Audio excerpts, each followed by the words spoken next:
Tower of God Season 2 mengambil latar waktu 5 tahun setelah ujian terakhir di lantai 2. Scene diawali dengan kedatangan Putri Yuri jahat di kastil terbang jahat kelima.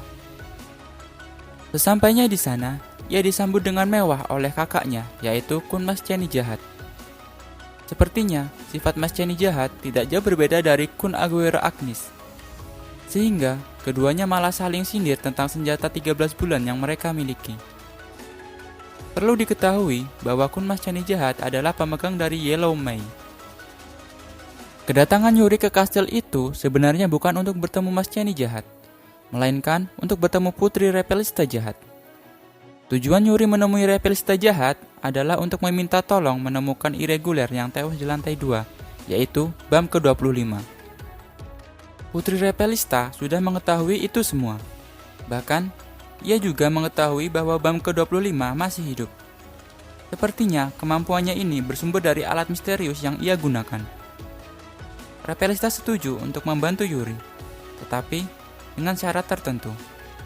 Tampaknya syaratnya itu adalah mendapatkan bayi Zigena di lantai 21. Yuri pun setuju dengan hal tersebut, dan cerita Tower of God Season 2 dimulai. Sebelum kita lanjut ke cerita, silakan like dan subscribe channel ini. Dukung kami agar bisa membuat konten-konten lainnya. Cerita dimulai di lantai 20 menara. Cerita berfokus pada seorang pemuda bernama Wang Nanja. Ia adalah pemuda yang berambisi untuk menjadi Raja Menara. Namun, di lantai 20, ia berkali-kali gagal di ujian tersebut. Karena mahalnya biaya ujian ulang, ia sampai harus berhutang kepada rentenir. Ujian pertama di lantai 20 kali ini adalah ujian ketahanan selama 30 menit. 10 reguler akan berpartisipasi dalam satu ronde, dan masing-masing akan masuk setiap 3 menit. Mereka yang bisa bertahan di dalam selama 30 menit akan lulus ujian. Wang Nanja yang sudah siap akhirnya masuk ke arena ujian. Beberapa orang sudah tergeletak tak berdaya, dan menyisakan seorang pria berambut panjang. Perlu diketahui bahwa pria tersebut adalah BAM ke-25. Di sini, ia menggunakan nama Ju Violet Grace. Bukannya bertarung, mereka malah duduk di dekat tembok sambil menunggu waktu berlalu. Di setiap 3 menit kemudian, datang reguler lainnya, yaitu Kang Horyang, Miseng, Goseng, dan Mr. Akraptor. Di sini, Miseng dan Goseng adalah saudara. Miseng adalah anak kecil, tapi entah bagaimana caranya, dia sampai ke lantai 20. Awalnya, mereka akan mengadakan voting untuk menentukan siapa yang akan keluar dari ruangan itu lebih dulu.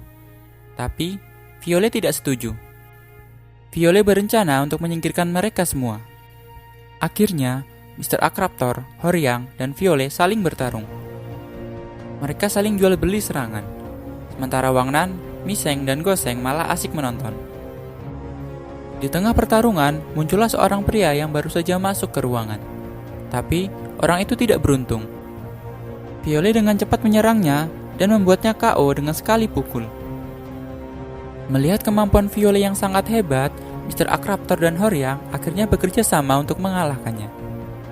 Violet dapat menghadapi mereka berdua dengan mudah. Kini, giliran Wang Nan yang diserang Violet. Violet kemudian mengarahkan pukulan kuat kepada Wang Nan. Namun, di sini nasib Wang Nan masih beruntung. Dia berhasil menghindarinya dan pukulan Violet hanya membuat retak lantai di tempat tersebut. Karena terdesak, Wang Nan yang tidak memiliki teknik khusus bertarung akhirnya mengeluarkan bom Shinsu untuk balik menyerang Violet.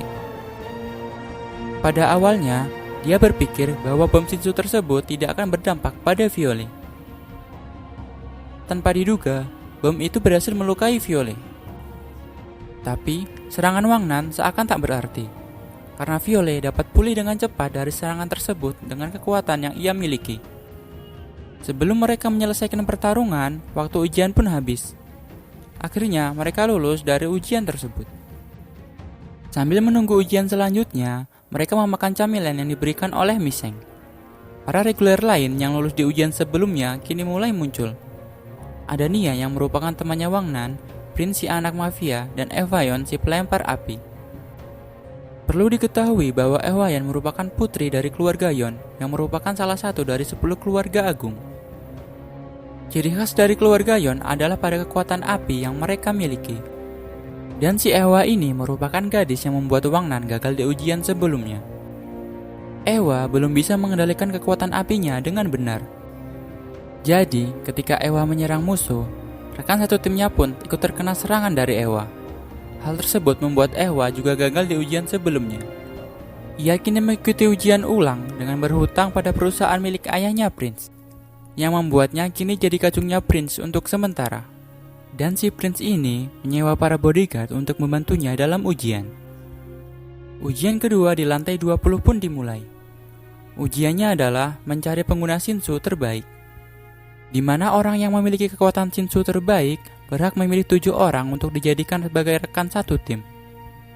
Tanpa kesulitan, Violet berhasil menjadi peringkat 1 dengan nilai lebih dari 100.000 poin, sementara Wang Nan terpuruk di peringkat 15. Wang Nan dan yang lain akhirnya memohon kepada Violet untuk dijadikan rekan satu tim. Masalahnya adalah, Violet merasa tidak membutuhkan tim untuk menghadapi ujian selanjutnya. Aturan ujian tidak dapat diubah, sementara Violet masih tetap pada pendiriannya. Akhirnya, si pengawas ujian yang bernama Love menawarkan satu permainan kepada Violet. Dan jika Violet bisa memenangkan permainan itu, maka Violet diizinkan menjalani ujiannya sendiri. Reguler lainnya pun tetap ikut serta dalam permainan itu. Dan mereka diberi waktu istirahat terlebih dahulu sebelum permainan dimulai. Tentunya, ini merupakan kesempatan untuk Wang Nan dan reguler lainnya agar lolos ujian.